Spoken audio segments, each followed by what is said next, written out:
Walt Disney's Peter Pan.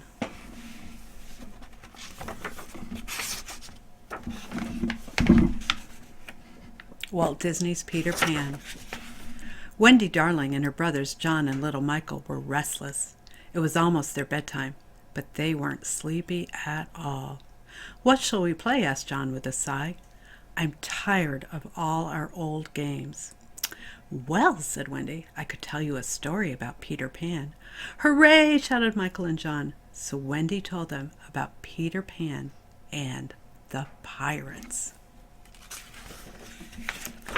Wendy knew lots of stories about Peter Pan. Peter was a magical boy who lived in Neverland with his friends, the Lost Boys, and a pixie named Tinkerbell. In Wendy's stories, Peter and his friends had lots of exciting adventures. After Wendy had finished the story, John and Michael pretended to be pirates. "Take that!" shouted John as he waved his toy sword. Just then the children heard a voice just outside their window. "It must be around here somewhere," the voice said. The children looked out. It was Peter Pan. Peter flew by the nursery window often. He loved Wendy's stories, especially since they were all about him. But the last time he had visited the nursery, he had left something behind. "Have you seen my shadow?" Peter asked. "Oh, Peter," said Wendy with a chuckle, "here's your shadow. Sit down and I'll sew it back on." While Wendy sewed Peter's shadow back on, her brothers asked Peter about Neverland. "Neverland," said Peter with a laugh. "It's a wonderful place. I'll take you there," he offered. "Once we're there, Wendy, you can tell the Lost Boys your stories, and John and Michael can help us fight pirates." "But how can we get there?" Wendy asked. "That's easy. All you've got to do is fly. Just think happy thoughts," Peter told them. The children thought their happiest thoughts, but they still couldn't fly. "We won't be able to go with you," said a disappointed Wendy. Peter was puzzled for a moment, but then he laughed. "I forgot the pixie dust," he said. He sprinkled some of Tinkerbell's magic dust on the children. In no time at all, they were flying through the air on their way to Neverland. Before the children knew it, they had reached Neverland. Wendy sighed and said, "Oh, Peter, it's just as I dreamed it would be." Suddenly they heard a mighty boom, and a cannonball zoomed past them. It had come from the pirate ship below, which belonged to Captain Hook, Peter's enemy. The captain had lost his left hand fighting with Peter, and a hungry crocodile had swallowed it. Now Captain Hook spent all his time trying to catch Peter Pan. "Don't be scared," said Peter. "We can outfly him easily." Peter brought Wendy and her brothers to his home. He lived in a secret underground hideout with the Lost Boys and Tinkerbell. The Lost Boys were waiting outside to welcome Peter Pan and his new friends. They were happy to hear that Wendy was going to tell them stories. But Tinkerbell was unhappy. She thought Peter Pan liked his new friends better than he liked her. She was especially jealous of Wendy. So while Peter showed Wendy, John, and Michael his secret hideout, Tinkerbell flew away. Later, the Lost Boys offered to take Michael and John on a tour of Neverland. "Oh, boy," said Michael as they marched through the jungle. "I bet we'll have plenty of exciting adventures here." As the boys followed John through the jungle, none of them noticed all the mysterious eyes that watched them from behind the bushes and trees. Peter Pan and Wendy flew closer. "If you don't tell us where Peter Pan's secret hideout is, we will leave you here," Captain Hook said to Tiger Lily. But Tiger Lily refused even to look at Captain Hook. At once Peter flew down to rescue Tiger Lily. "Stop what you're doing, Hook, or you'll have to answer to me," Peter shouted. Captain Hook and Peter began fighting, but Peter was much too quick for the captain. In the water nearby, a hungry crocodile watched as Peter and Hook fought. It was the very same crocodile that had once swallowed Hook's hand. The crocodile had liked the taste so much that he always followed Hook around, hoping to get another bite. The crocodile had been waiting for this chance. Hook, however, was determined to escape its gaping jaws. "Smee!" he shouted. "Save me!" "I'm coming, Captain, I'm coming. Hold on," Smee shouted, and he rowed swiftly toward Hook. While Smee rescued Hook from the crocodile, Peter quickly untied Tiger Lily. Then Peter flew away, carrying Tiger Lily in his arms. Wendy followed them to the Indian village.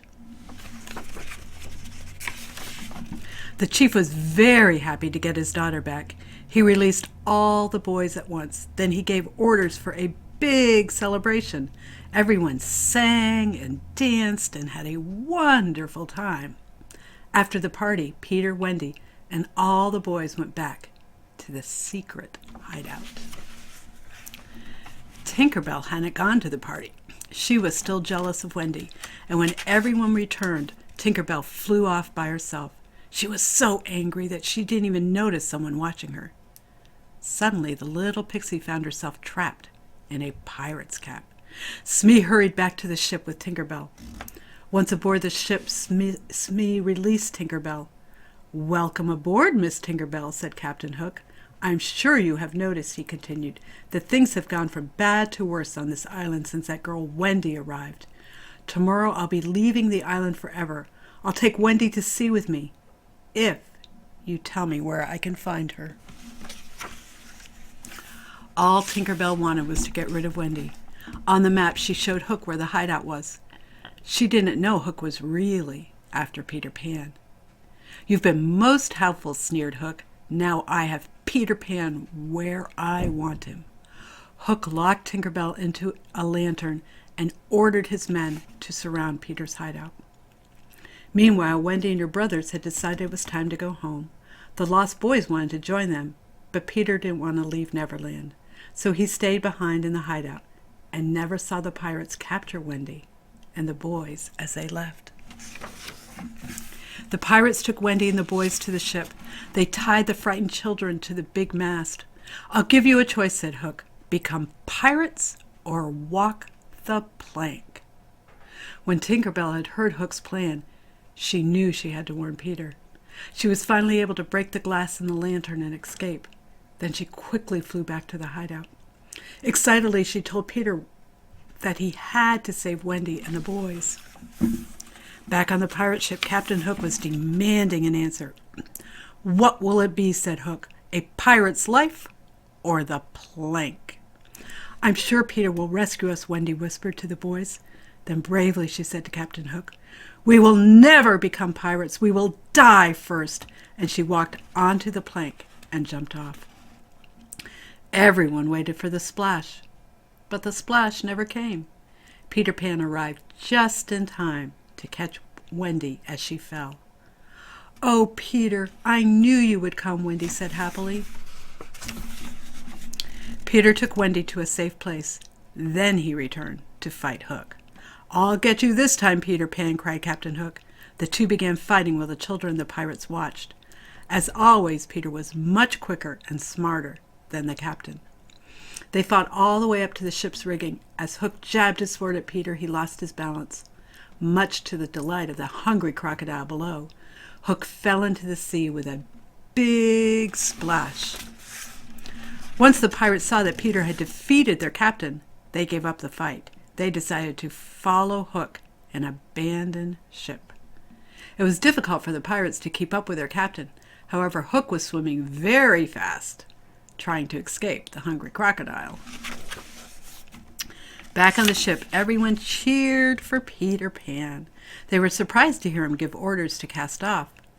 "Where are we going?" Wendy asked him. "I'm taking you home," Peter told her. At Peter's command, Tinkerbell happily sprinkled the pirate ship with gold and pixie dust to make it fly. Soon the children were back in the nursery. They knelt by their window and watched the magical ship sail off into the starry sky. As they waved goodbye, Wendy and her brothers knew they would never forget their adventures with Peter Pan.